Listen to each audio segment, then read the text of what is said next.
My name's Charles Hendon. I'm a gameplay programmer for Nihilistic Software, and today we're playing Resistance Burning Skies, which is slated for release late May. And today we're going to be covering the multiplayer game modes, which was what I primarily worked on as a gameplay programmer. So we're about to kick off a deathmatch game. So it's a free-for-all, real classic multiplayer kind of mode that we started with when we started working on the multiplayer features for this game. We've got an 8-player game, free-for-all. So this is the real core experience for like an FPS on the Vita. It was something that we were super excited to get right. That kind of Twitch gameplay like harkens back, all the way to like the original like multiplayer PC shooters like Doom, and that's really something we wanted to like catch. We really wanted to have a 100% frantic like Twitch deathmatch multiplayer experience on this platform. This is really a unique experience. The Vita, it's a new platform, and it's got the dual sticks. It's got a beautiful screen. It's got everything you need to really have that kind of deathmatch experience. So this is what you'll be seeing primarily when we get the match kicked off. Yeah, well, we started off with a deathmatch, which you'll be seeing here, and then on top of that, there's team deathmatch. So you can have a 4-on-4 team for that. I'm going to go with the old trusty carbine here. And there's also a new gameplay mode called Survival, which is pretty exciting. It's an asymmetrical gameplay mode where the teams are 2 Chimeran versus 6 humans.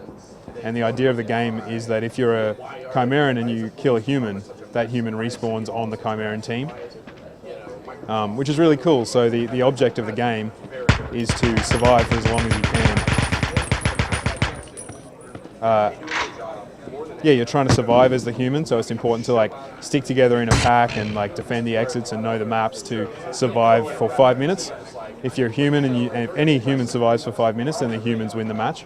And if the Chimerans successfully convert all the humans, then they win. So it's a lot shorter sort of map, a lot shorter gameplay mode than your traditional like deathmatch or team deathmatch. Oh no. Would you call that spawn camping? I hope not. So survival's really exciting. We've been playing a few rounds earlier, and it's the kind of mode that you can play a lot and sort of get better at as a team of humans.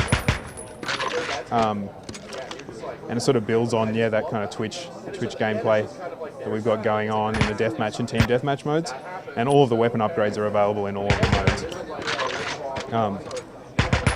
What's cool is if you're on a kill streak playing any of the modes, you can pick up all of your teammates' weapons. So if someone's got a great weapon upgrade, they've spent a lot of XP, you can pick that up and use that after you've killed them. So sort of, oh damn. You can also change, your weapon loadout during the match.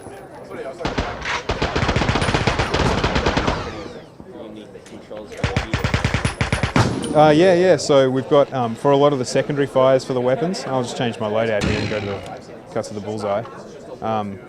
Like all of the weapons have really unique secondary fires. Some are like resistance standbys, like the bullseye tagging, which is actually a great mechanic that we've people have experienced in the previous Resistance multiplayer games. It's something we were really keen on capturing, and I'll see if I can tag someone because it's kind of cool in multiplayer tagging someone. So all of the secondary fires, like the bullseye tag, a lot of them work off the.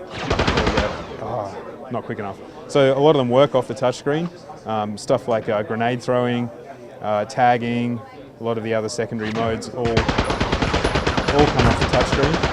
So it's kind of something that it starts out you maybe a little bit slower at, but it's one of those things that as you play more, you can really get a hang of it. And I have run out. Not demonstrating.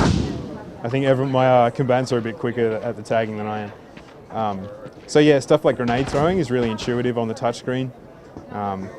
And actually, I'll swap to another weapon here. There's a new weapon that we've got called the Hunter. And this one's really cool. I got kill balls. This one's quite cool. So we've got a couple of guys down there. We can launch this little drone out and steer it around.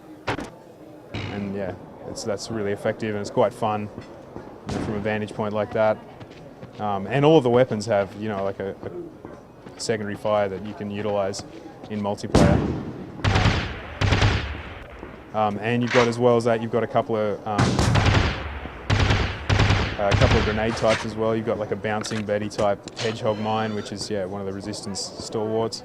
You've got the fragmentation grenade and some secondary grenades as well. So yeah, it's some people use the touchscreen more than others. Some people kind of opt for just oh no. And you've also got melee on the touchscreen as well, which is kind of good for like a panic situation. You're right up on someone, hit the melee on-screen button.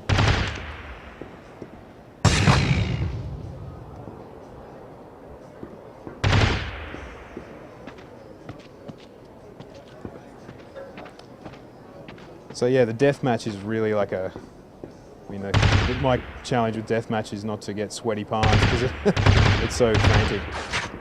Really gets you on edge. So how many weapons will you be getting a hold of?